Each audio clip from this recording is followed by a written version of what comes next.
Setiap malam tepat pukul 02.13, lift di apartemen Cendana selalu berhenti di lantai 13. Legenda tentang penghuni tanpa unit berubah menjadi kenyataan maut bagi seorang penghuni baru yang melanggar satu aturan sederhana. Jangan pernah menoleh jika cermin lift berembun.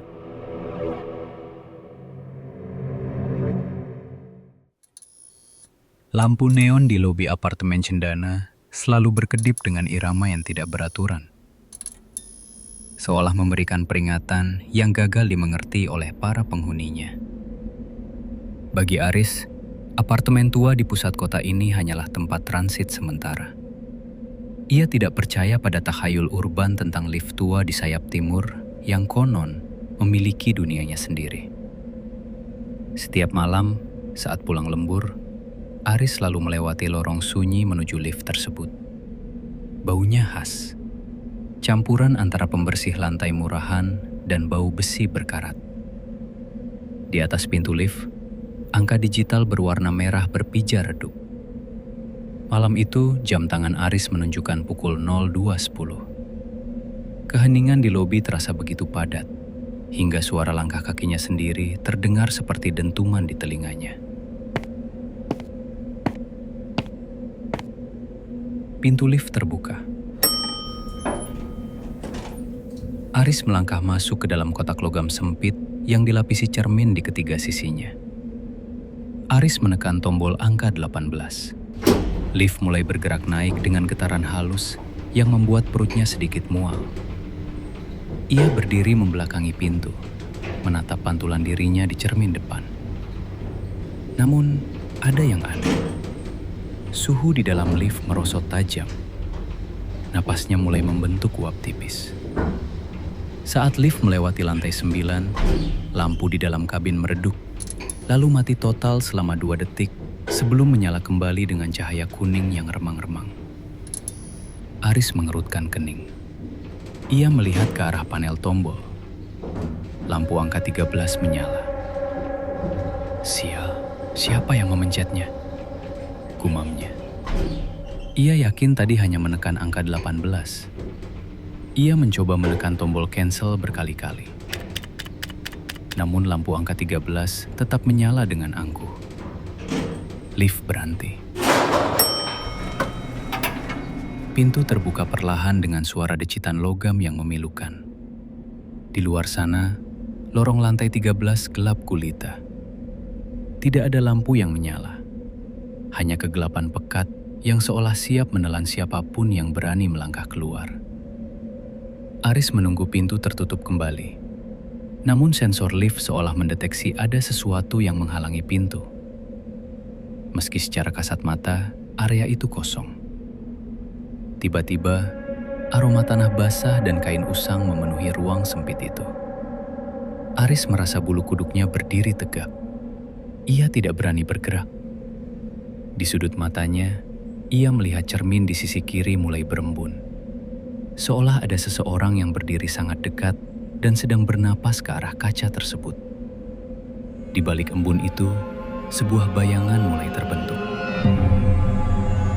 Bukan bayangan manusia normal. Bayangan itu tinggi, kurus, dengan posisi kepala yang miring secara tidak wajar. Aris memejamkan mata rapat-rapat. Ia teringat ucapan satpam di hari pertamanya. Kalau lift berhenti di lantai 13, jangan lihat ke cermin. Tatap saja pintunya sampai tertutup. Tapi rasa penasaran adalah kutukan manusia. Aris membuka mata sedikit. Di cermin depan, ia melihat pantulan dirinya. Di belakang bahu kirinya, nampak sebuah kain putih kusam yang terikat di bagian atas. Sosok itu berdiri mematung di pojok lift. Wajahnya tertutup kain yang kotor oleh tanah. Namun di balik celah kain itu, Aris bisa merasakan sepasang mata yang tak berkedip sedang mengawasinya. Pintu lift akhirnya mulai menutup.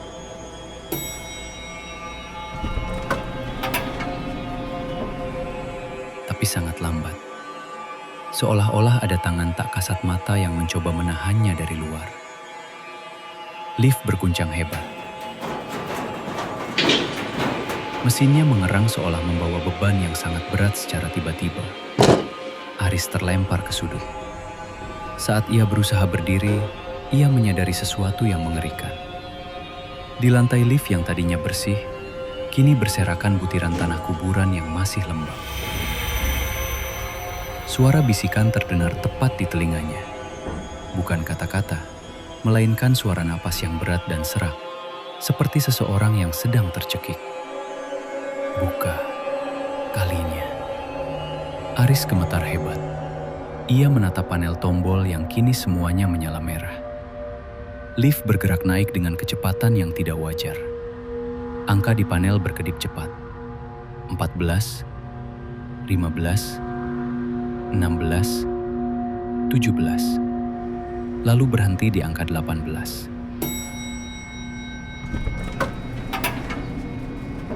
Pintu terbuka. Aris langsung berlari keluar menuju unitnya tanpa menoleh lagi. Ia merogoh saku mencari kunci. Tangan bergetar. Jantung berdegup kencang hingga terasa menyakitkan. Ia berhasil masuk ke dalam unitnya dan mengunci pintu rapat-rapat. Aris terduduk lemas di balik pintu, berusaha mengatur napas. Ia merasa aman. Namun, saat ia mulai tenang, ia merasakan sesuatu yang janggal di punggungnya. Ada rasa dingin yang merambat. Ia perlahan meraba pundaknya. Jarinya menyentuh sesuatu yang kasar dan kering. Sebuah kain putih kusam. Aris perlahan menoleh ke arah cermin besar di ruang tamunya. Di sana, ia melihat dirinya sendiri. Dan di punggungnya, sosok dari lift tadi sedang memeluknya erat. Dengan simpul tali pocong yang kini berada tepat di depan wajah Aris. Malam itu, apartemen cendana kembali sunyi. Dan di lantai dasar, lift tua itu kembali bergerak turun, menunggu penumpang berikutnya di pukul 02.13. Jika suatu saat kamu merasa tidak sendirian, mungkin memang benar begitu.